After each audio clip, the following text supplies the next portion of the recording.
আসসালামু আলাইকুম। নতুন একটা ব্লগ নিয়ে আসছি। আজকে বের হইতেছি, দেখেন আমার পোলা মাইয়া আর আমার জামাই দেখেন একবারে মনের সুখে মোবাইল টিপাইতেছে। আর পোলা মাইয়ারই কি অবস্থা করে দেখেন। আমি যদি কোথাও যাইতাম লই না, হ্যাঁ মানে আমার পাগল কইরালা।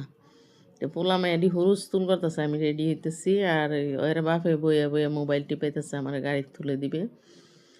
মানে আমি কইতেছি আমি একটু এক জায়গায় যামু, তুমি আমার গাড়িতে তুলে দাও। তো পোলা মাইয়াটির ব্যস্ততার কারণে আমি কিচ্ছুই করতে পারি না। ওরা আমার বেশি জ্বালা, যে কোনো জায়গায় যাই ওরা আমার প্রচণ্ড জ্বালা।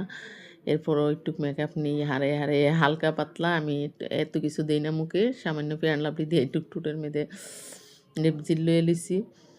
আমার সবচেয়ে বড় কথা ইয়া লাগে, পোলা মাইয়া যাদের আছে তারা যে কত কষ্ট করে, আমি 2টা পোলা মায়ের জ্বালা সইতে পারি না। কত কষ্ট হয় আপনারা বুঝলেন। তাড়াহুড়া করে রেডি হইতেছি, এক জায়গায় যাব আমরা। ওইখানে আমি বসুন্ধরা মার্কেটে যাব, তো সেই জন্য রেডি হইতেছি। ওর আব্বারে কইছি আমার গাড়িতে তুলে দিও।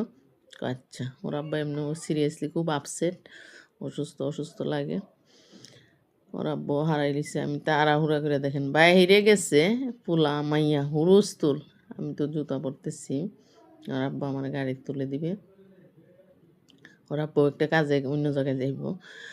মানে রিস্কাতে উঠছি যে দেখেন কুয়াশা, কি কুয়াশা, কুয়াশার জন্য কিচ্ছু দেখা যাইতেছে না। আমি এই প্রথম এত সকালে বের হইছি, দেখেন দুনো সাইডে মানুষ দেখা যাইতেছে না কুয়াশার ছুটে। তো গ্রামে আপনার কি অবস্থা হয়, আমি শহরে সব দোকানপাট বন্ধ। আর আমি বের হইছি কয়টা বাজে তখন 9টা। প্রচণ্ড কুয়াশা।